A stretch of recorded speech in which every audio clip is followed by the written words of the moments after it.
হাসির রাজা, জ্ঞানের রাজা, রসিক রাজা।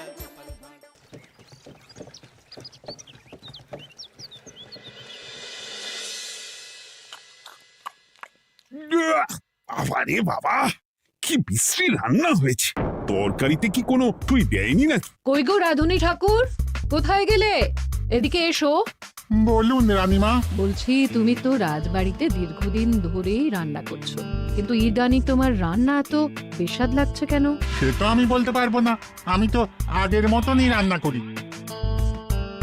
ছোট মুখে বড় কথা বলছি, আমি কিছু বলতে চাই রানীমা।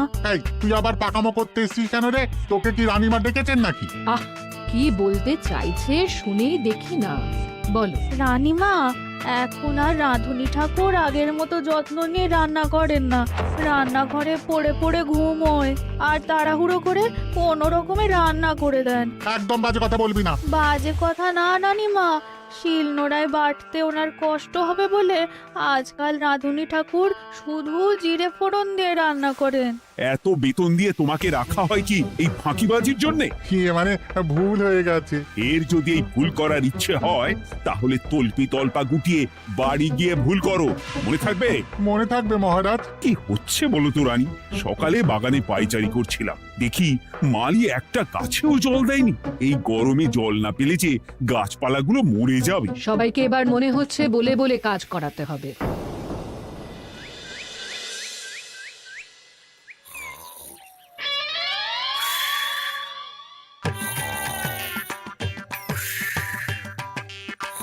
কি গো, কদিন ধরে তো তুমি শুধু খাচ্ছ আর ঘুমোচ্ছ। বাজার দোকান কিছুই নেই গো, রাজসভাতেও যাও না। কি যে করি। কি গো দিদা, দাদু আজও ঘুমোচ্ছে? কি বলবো বলতো? আমরা কিছু একটা ব্যবস্থা করছি, দাঁড়াও।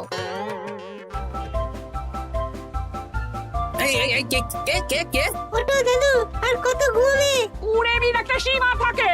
ওঠো বলছি, ওঠো, ওঠো না। আমি বুঝতে পারছি বাড়ির কাজ, বাজার দোকান এসব না করার জন্য তুমি পড়ে পড়ে ঘুমোচ্ছ।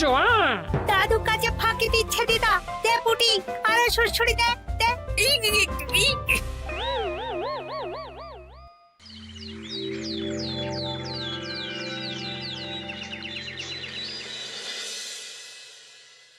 মহারাজের শরীর খারাপ না মন খারাপ? মহারাজ এরকম চুপ করে ঘুম মেরে থাকলে তো রাজপাট সব উঠে যাবে। কিছুই বুঝতে পারছি না। মহারাজ আছেন চুপটি করে, নেই যে মুখে শব্দ। ফাঁকি দিলে এবার তাকে করব আমি জব্দ। অনেক শুয়েছি, আর নয়। মহারাজ, কে ফাঁকি দিচ্ছে? আমি তো ফাঁকি দিই না। পণ্ডিত, তুমি দিচ্ছ নাকি ফাঁকি? না না, বৈদ্য। আমি ফাঁকি দিলে সবাই ওই রোগে ভুগে মরে যাবে। আমি তো রোজ সময়ই রাজসভায় আসি, তাহলে আমি বলছি আসল কারণ। রাজবাড়ির রাধুনী ফাঁকি দিচ্ছে, আর 3 দিন ধরে রাজসভায় গোপাল বেপাত্তা। হ্যাঁ, এই গোপাল বেটাই আসল ফাঁকিবাজ। ওকে বরখাস্ত করে দিন। গোপালকে যদি বরখাস্ত করা হয় তাহলে বিপদে আপদে মহারাজের পাশে দাঁড়াবে কে? অসময় মহারাজ বুদ্ধি পাবেন কার কাছে? এই সুযোগ, এই সময় গোপালকে মহারাজের চক্ষুশূল করতে হবে, তাহলে আমি একেবারে জেঁকে বসতে পারবো। মহারাজ, গোপাল ঠিক কতটা ফাঁকিবাজ হয়ে উঠেছে তার কোনো ইয়ত্তা নেই। হ্যাঁ বলুন তো। বেটা গোপাল কোনোদিন সঠিক সময়ে রাজসভায় আসে না। কোনো দিন তো আসেই না, যেমন আজকেও আসেনি। আর না এলে মহারাজকেও কারণটা জানায় না। আপনাকে সম্মান করা তো দূরের কথা, কোনো ভ্রুক্ষেপই করে না। এটা কিছুটা হলেও মন্ত্রী মশাই ঠিক কথা বলছেন। হ্যাঁ, এ তো একদম সঠিক কথা। ঠিক বলেছ। প্রহরী, প্রহরী, বলুন মহারাজ। তুমি আরেকজনকে সাথে নিয়ে এক্ষুনি গোপালকে তুলে নিয়ে এসো। আচ্ছা মহারাজ। বলি, তুমি আজকেও রাজসভায় কামাই করবে? অর্ধেক দিন কামাই করলে বেতন কাটা যাবে গো। গিন্নিমা, গোপালকে মহারাজ ডাকলেন। ওই দেখো, রাজবাড়ি থেকে প্রহরীও ডাকতে এসেছে। ওহ, মহারাজের আদেশ না শুনলে তোমাকে তুলে নিয়ে যেতে বাধ্য হব। আরে দাঁড়িয়ে দেখছিস কি? তুলে নিয়ে চল। ঠিক বলেছিস, তুই হাত ধর আর আমি পা ধরি। আমরা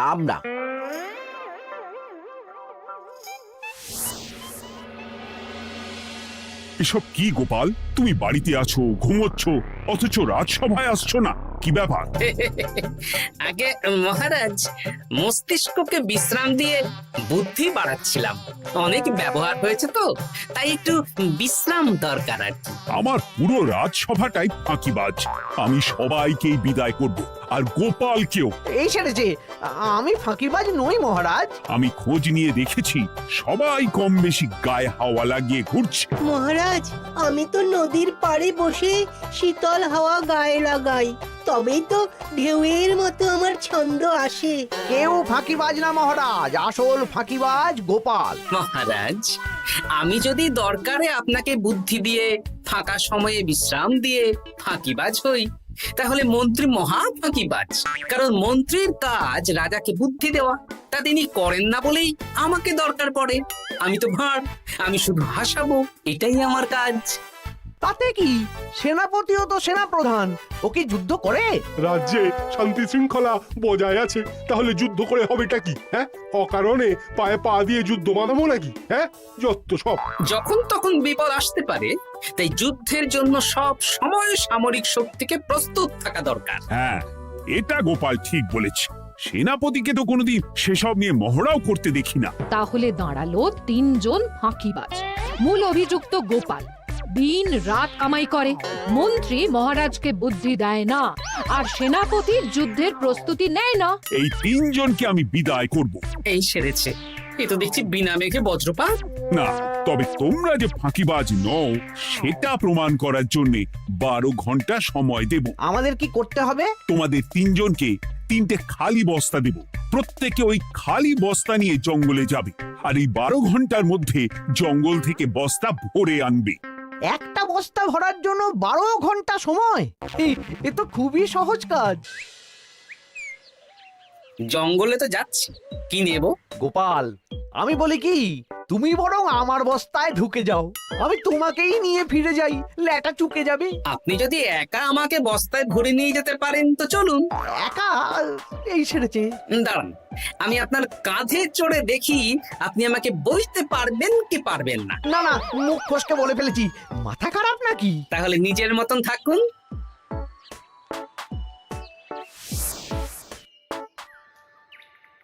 এমন কি বা আছে এই জঙ্গলে?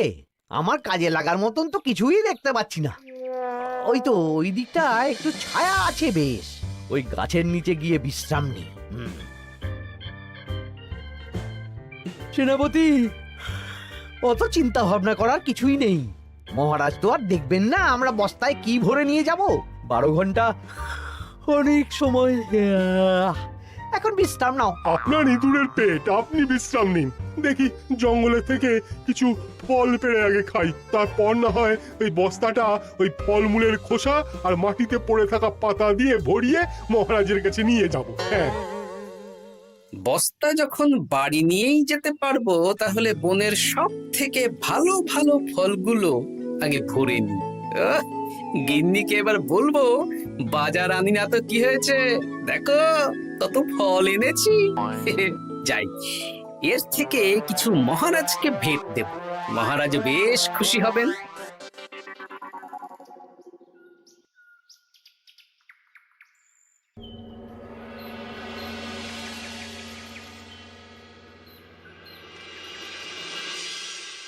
উফ, এই এত বড় জ্বালার মতো পেটখানা নিয়ে এই পেল্লাই গাছে উঠবো কি করে? দূর দূর, আশেপাশে ঢিল পাথরও দেখতে পাচ্ছি না। এই বুড়ো বয়সে হাড়গোড় ভাঙলে সে এক খারাপ ব্যাপার হবে। আরে দূরে ওদিক থেকে আওয়াজ পাওয়া যাচ্ছে, তার মানে এই বনে কেউ এসেছে। ভাই মদন, এই গাছটা ঝড়ে ভেঙে অনেক দিন পড়েছিল, এটা তো নেবই। তুই ওদিকে দেখ, কত মোটা একটা সেগুন গাছ রে। ওই গাছটা নিয়ে গেলে আমরা 1 বছর বসে খেতে পারবো। তাহলে আর দেরি কেন, হাত লাগা। আরে আরে আরে করো কি এগুলো সব আমাদের মহারাজ কৃষ্ণচন্দ্রের পছন্দের গাছ। ভুলেও এই গাছ কেটে নিয়ে যাওয়ার ভাবনা চিন্তা করো না। আর ওই সেগুন গাছটা তো মহারাজের সবচেয়ে প্রিয়। আরে মহারাজ কি করে জানবে শুনি? এই বনে তো তিনি ভুল করেও আসেন না। এই যে আমি আসি, আমি মহারাজের দূত। তোমরা যদি ভুল করে ওই সেগুন গাছে হাত দাও তাহলে কিন্তু তোমাদের গর্দান যাবে। এই সেরেছে, কিন্তু আমরা তো কাঠুরিয়া, কাঠ ছাড়া পেট চালাবো কি করে? সে তোমাদের ব্যবস্থা তোমরা করো, অন্য অনেক কাজ আছে। এই সামনের গাছটা মরে পড়ে আছে, এটার কাঠ আমরা নিয়ে যেতে পারবো তো? তা পারবে, এতে অত চিন্তার ব্যাপার নেই। গোপাল আছে যখন, তখন এই রাজ্যের কেউ মুশকিলে থাকবেই না। শুধু তোমাদের একটা কাজ করতে হবে। কি কাজ? এই নাও বস্তা। আমার জন্য এই জঙ্গল থেকে টাটকা বিভিন্ন ফল পেড়ে এই বস্তা ভরে দাও, তাহলে মহারাজকে আর তোমাদের কথা বলবো না, বুঝলে? আর তোমাদের যাতে রাজবাড়িতে কোনো কাজ হয় সেই নিয়ে মহারাজের কাছে সুপারিশও করো, কেমন? বেশ বেশ, তুমি তাহলে এখন এখানে বিশ্রাম করো, আমরা তোমার বস্তা ভরে ফল নিয়ে আসছি। ঠিক আছে, আমি তোমাদের কুঠার পাহারা দিচ্ছি, তোমরা ভালো তরতাজা ফল বস্তায় ভরে নিয়ে এসো।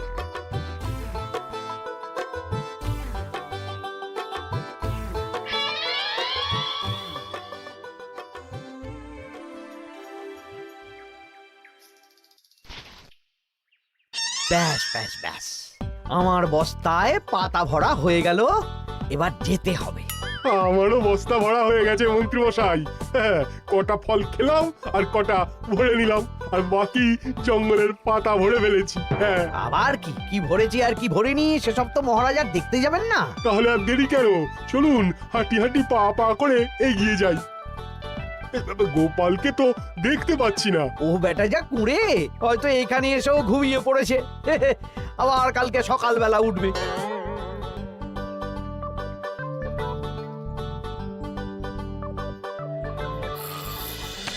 এই যে ভাইয়া, এই যে। হ্যাঁ, কে কে? আমরা। ও বলো, বস্তা ভরে এনেছো? হ্যাঁ, ভরে এনেছি। তাহলে চলো রাজসভায় যাই, তোমাদের একেবারে মহারাজের সাথে পরিচয়ও করিয়ে দেবো, আর কাজের ব্যাপারেও বলবো। চলুন চলো চলো চলো।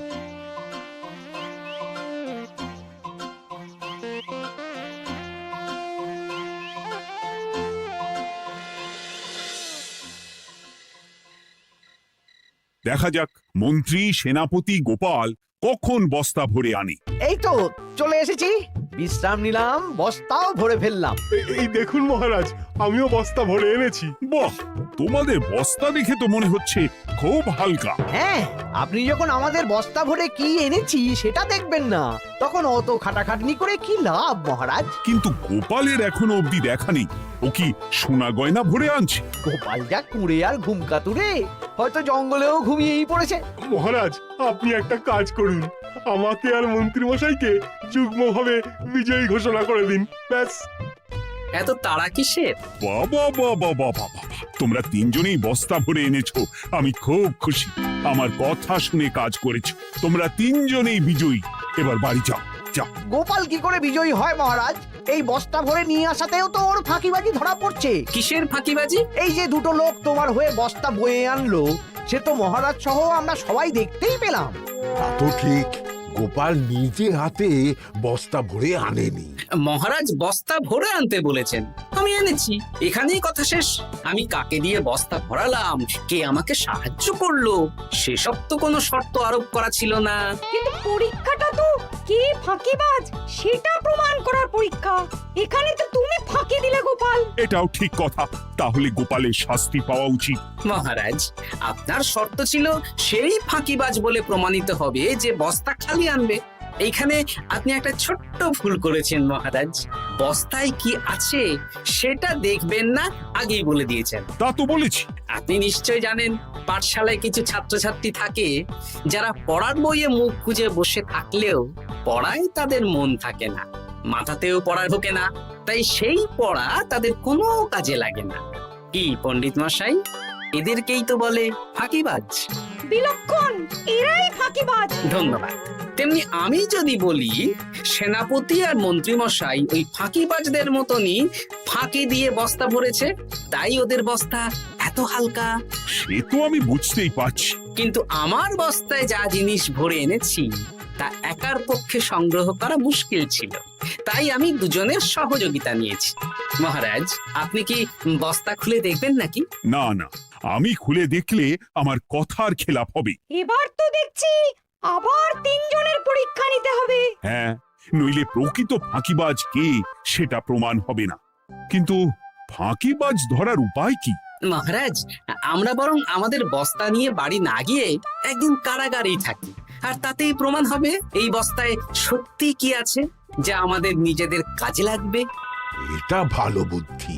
মহারাজ তখনই কারাগার থেকে আমাদের মুক্ত করবেন যখন আমরা আর থাকতে না পেরে ডাক দেব, আর যে আগে বেরোতে চাইবে সে সব থেকে বড় ফাঁকিবাজ, মানে যে আগু পিছু না ভেবে কাজ করে। বেশ, তাহলে তাই হোক। মহারাজ, কারাগারে শুধু জল ছাড়া আর কিচ্ছু দেওয়া হবে না, কারণ বস্তায় তো আর জল থাকতে পারে না। না না, তা কি করে হয়? শুধু জল? হ্যাঁ, আমি তো লোককে দিয়ে বস্তা ভরিয়েছি। আপনারা নিজে কি এমন কাজের জিনিস ভরেছেন সেটাই প্রমাণ হবে। বেশ, তাহলে তোমরা কারাগারে যাও। প্রহরী, ব্যবস্থা করো। আর এই দুজন কাঠুরিয়া বেশ কর্মঠ মহারাজ, যদি কোনো রাজবাড়ির কাজ থাকে এদের দিয়ে করাতে পারেন। আমার বাগানের মালিটা খুব ফাঁকি দিচ্ছে, তাহলে ওদের সাথে কথা বলে নিচ্ছি। যাও যাও, তোমরা কারাগারে যাও।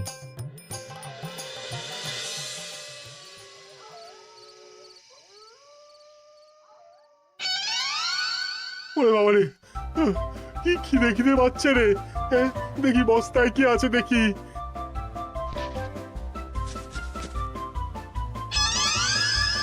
দু একটা পচা ফল, দেখি দেখি একটু ভালো আছে। এটা একটু ভালো আছে, হ্যাঁ এটাই খাই, হ্যাঁ এটাই খাই।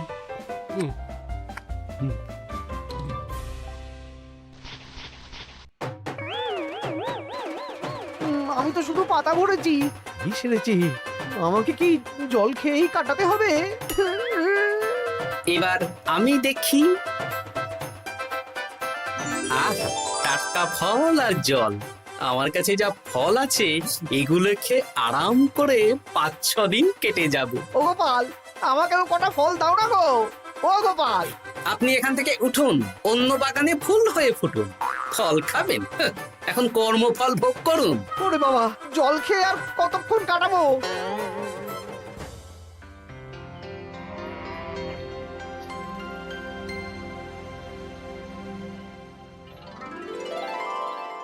উফ, পেটটা চুই চুই করছে, কি খিদে পেয়েছে না।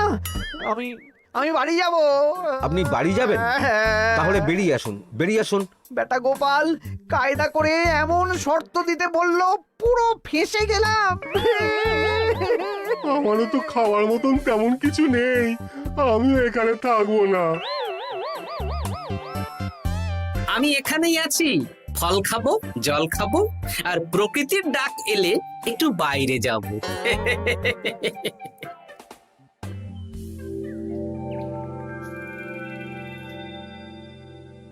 কি তোমরা কারাগারে এক রাতের বেশি তো থাকতেই পারলে না? কি আর করব বলুন মহারাজ, আমরা তো আর গোপালের মতন বস্তা ভরে টাটকা ফল নিয়ে আসিনি।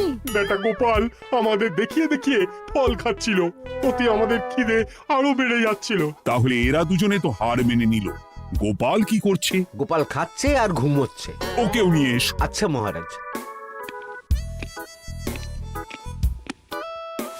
একই মহারাজ, আমার তো এখনো বাইরে আসার ইচ্ছে হয়নি। কি আর করা যাবে, ওরা হার মেনে নিয়েছে, তার মানে তুমি জয়ী হয়ে গেলে গোপাল। আমার বস্তায় ভরে অনেক ফল এনেছিলাম, এখনো অনেক আছে।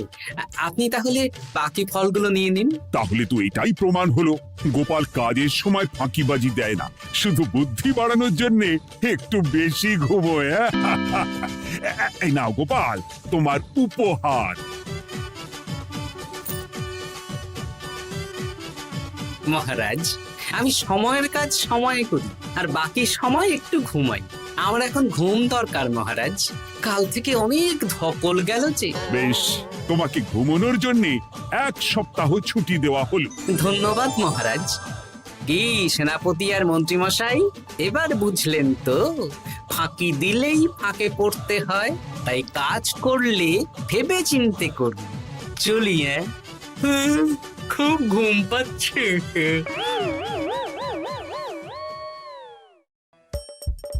হাসির রাজা জ্ঞানের রাজা রসিক রাজা